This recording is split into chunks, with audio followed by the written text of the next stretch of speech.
Tara. Uy, uy, uy.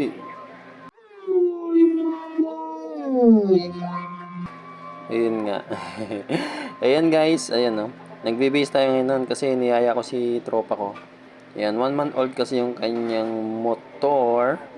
Ayan, bagong kuha yung kanyang motor kaya kailangan na i-change oil. Kaya nagbe-base tayo ngayon guys. Pupuntahan natin si tropa. Ayan. So, let's go. Ayun guys. Ready to rides na. Ayan, puntahan na natin siya. Ayan guys, no, malapit lang pala yung bahay nila dito sa amin. Ayan, magkabilang ano lang, purok lang. Ayan, puntahan na natin guys. Yun nga pala, dito na tayo agad na. Ayan, tawagin na natin si tropa. Papa-change oil na. Ayun, no, machong macho. Ayan nga pala guys, cut ko na, no. Ayan, short video lang tayo ngayon.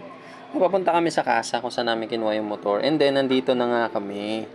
Ayan, pagkadating namin dito, yan, sinalang agad yung kanyang motor. Ayan, yun yung motor niya guys. Honda Click V4 na yan guys. Nakasalang na agad. Ayan, nakipagkwentuhan pa siya. Yun lang guys. Ayan, pauwi na kami. Ayan.